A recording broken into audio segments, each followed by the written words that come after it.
Hey guys, today we're going to make a lovely mussel pie tea bite. We're going to cook some mussels and use the cooking liquid to make a really nice mussel pie tea. We'll fill it with the mussel, a lime and ginger gel, and a beautiful Thai coconut foam. So, let's begin. First, we're going to cook the mussels. Start by rinsing a kilo of mussels under some running cold water. We do this to remove any unwanted parts and/or sand. If any mussels start to float, throw those away. These are bad. Then drain the water and let it sit for at least 15 minutes. While the water is draining, you can prepare your vegetables. First, cut a shallot in half and clean it. Then slice it in thin slices. Now also cut 20 grams of ginger, 20 grams of galangal, half a stick of lemongrass and 1 red pepper. I cut it with seeds, but if you're sensitive for hot food, remove those first. Then add a drizzle of oil to a hot pan and add the shallots with all the remaining vegetables that we just cut. Also add 3 lime leaves and then pan fry everything for a minute or 2. Once some color starts to form, add the rinsed mussels and pan fry it for another minute.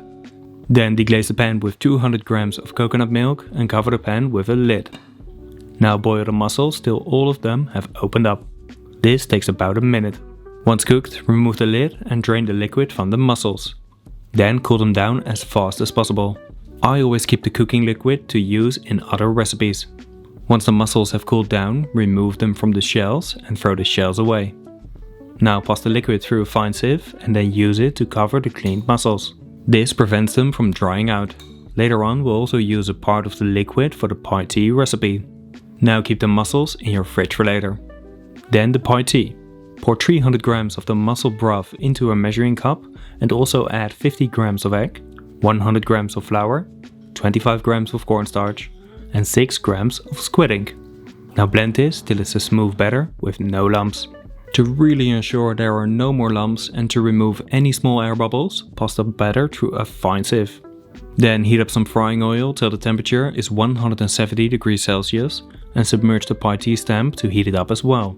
Find a link in the description of this video. Now once the stamp and the oil are hot, gently submerge it in the batter and dip it 2 more times. Then air dry the batter for 12 minutes by hanging it above the hot oil. For this I tied a string to a magnet and the clip. Once it's dry, deep fry it for a minute in the hot oil. Press the stamp to the bottom of the pan to create a little bottom on the pie tea so it can stand without falling over. After that, gently remove it from the stamp and continue making pie teas. I know the drying process takes a long time, but it's really worth it. You can also directly deep fry them, but then the pie teas will be very bubbly. Here you can clearly see the difference between dried and undried. Both are delicious, but the looks definitely also matter. Now place them on a kitchen paper and keep them dry and covered for later. Then the Thai coconut foam or espuma. Cut 2 onions in half and clean them. Now cut them in thin slices. Then add a drizzle of oil to a hot pan and caramelize the onions till they have a slight golden color. Meanwhile, cut 50 grams of ginger and do the same with 50 grams of galangal and 1 stick of lemongrass. Now clean 4 cloves of garlic and cut it in thin slices. Then finally cut 1 red pepper and again first remove the seeds if you're sensitive for spicy food. Once the onions have a nice color, add the ingredients we just cut together with 3 lime leaves and pan fry it for 2 minutes. Now deglaze the pan with a liter of vegetable broth and also add 400 grams of coconut milk and 15 grams of cane sugar. Then let it simmer on a low heat for at least 3 hours. After that, drain the sauce and use the back of a spoon to press out all the liquid. You don't want to waste a single drop. Now if necessary, reduce the sauce a bit to intensify the flavor. I reduced it for about 20% and then seasoned it with a squeeze of lime juice and a drizzle of fish sauce. Once all of that is done, weigh the sauce and add 40 grams of broa espuma cold for every kilo of sauce.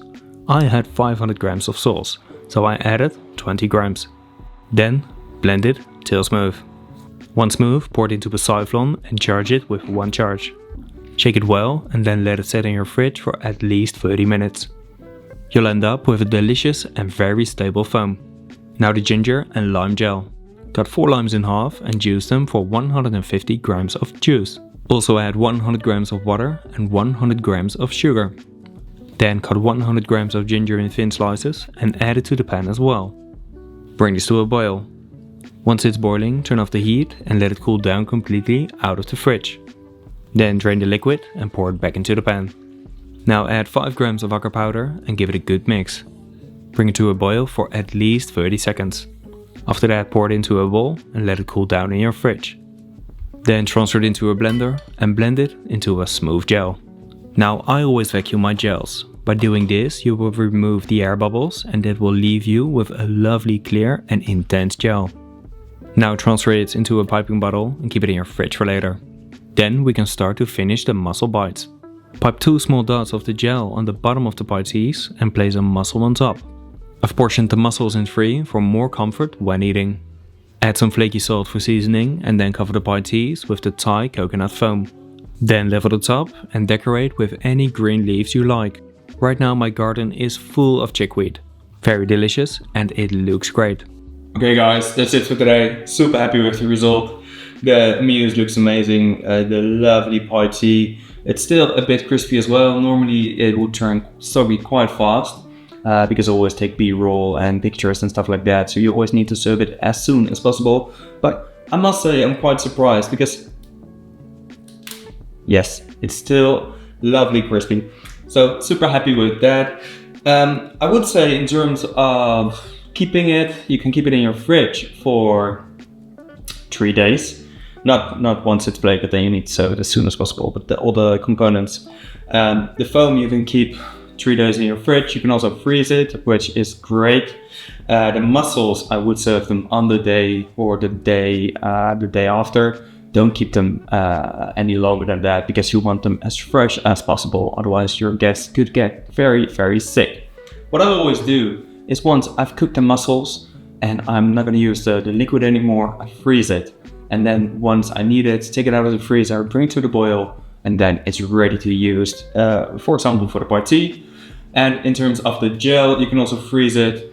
Very delicious. It might get a bit watery, but just give it a mix with a whisk, and then it's good to be used.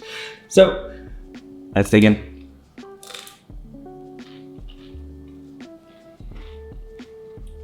Yeah.